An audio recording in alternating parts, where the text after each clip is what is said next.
اعوذ باللہ من الشیطان الرجیم بسم اللہ الرحمن الرحیم۔ اے اللہ ہمیں حق و حق دکھا اور اس پر عمل کرنے کی توفیق عطا فرما، اور باطل کو باطل دکھا اور اس سے بچنے کی ہدایت عطا فرما، آمین یا رب العالمین۔ میں ہوں ساجد کشمیری اور آپ دیکھ رہے ہیں کشمیر ٹی وی 008۔ سامعین مکرم، آج کی یہ ویڈیو صرف ایک تاریخی تجزیہ نہیں بلکہ ایک فکری سفر ہے جو آپ کو لے جائے گا اس مقام پر جہاں اسلامی خلافت کے زوال کی اصل وجوہات چھپی ہوئی ہیں۔ یہ وہ لمحات ہیں جب ایک عالمگیر فتنہ یعنی فتنہ دجال نے نہ صرف تلوار سے بلکہ سائنس، فکر، فلسفہ، معاشیت اور سیاسی نظام کے ذریعے اسلام پر حملہ کیا۔ سامعین مکرم، 1699 کا سال تھا۔ ہنگری کا ایک شہر کارلوٹس، یہ وہ مقام تھا جہاں خلافت عثمانیہ نے یورپی صلیبی اطاعت کے خلاف لڑتے ہوئے اپنی پہلی بڑی شکست کھائی۔ سامعین، یہ جنگ صرف زمین پر لڑی جانے والی ایک لڑائی نہیں تھی بلکہ یہ فتنہ دجال کے اس نئے دور کی شروعات تھی جہاں میدان سے تلوار کا نہیں دماغ کا بننے والا تھا۔ سمندروں پر تو دجالی قوتیں پہلے ہی قابض تھی۔ برطانوی، پرتگالی، ہائی لینڈ اور فرانسیسی بحری بیڑے دنیا کے ہر کنارے پر اپنی چھاپ چھوڑ چکے تھے۔ اب وہ میدانوں، پہاڑوں اور مسلم دارالحکومتوں کی طرف بڑھ رہے تھے۔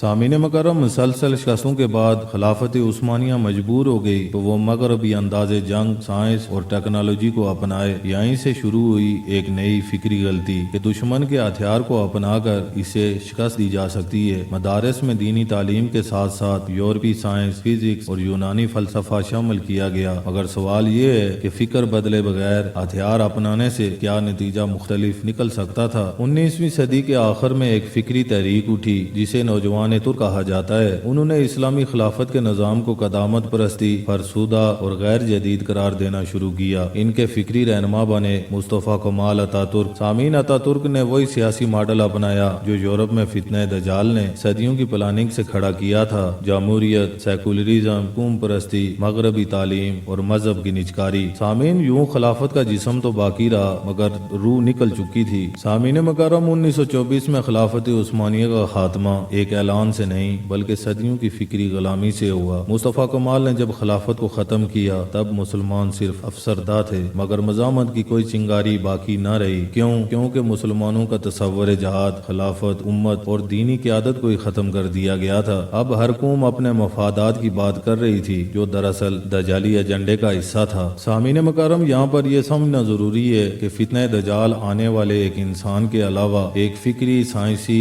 اور نظریاتی نظام ہے جو ظاہر پرستی کو بڑھاتا ہے، روحانیت کو بیکار قرار دیتا ہے، مادہ پرستی کو کامیابی کا معیار بناتا ہے، اسلامی خلافت اور دین کی اجتماعیت کو دشمن قرار دیتا ہے۔ سامعین، خلافت کا خاتمہ اس بات کی علامت تھا کہ دجالی نظام کو میدان خالی مل گیا۔ سامعین، یہ تاریخ صرف ماضی کا نوحہ نہیں، یہ حال اور مستقبل کے لیے ایک درس ہے۔ جب تک ہم اپنے نظام تعلیم، نظام حکومت، نظام معیشت اور نظام فکر کو قرآن و سنت کی روشنی میں نہیں ڈالیں گے ہم صرف دجالی نظام کی کاپیاں بناتے رہیں گے۔ سامعین، خلافت کے زوال نے ہمیں سکھایا کہ اگر دشمن کی زبان، سوچ اور طریقے اپنا لیے جائیں تو انجام وہی ہوتا ہے جو 1924 میں ہوا۔ سامعین مکرم، یہ تھی کہانی خلافت عثمانیہ کے زوال کی اور فتنہ دجال کی تدریجی کامیابی کی۔ لیکن یاد رکھیں کہ خلافت کا خاتمہ ممکن ہے مگر امت محمدیہ کے دلوں میں ایمان کا چراغ بجھایا نہیں جا سکتا۔ قرآن آج بھی زندہ ہے، سنت آج بھی رہنمائی کر رہی ہے اور امت آج بھی بیدار ہو سکتی ہے۔ بس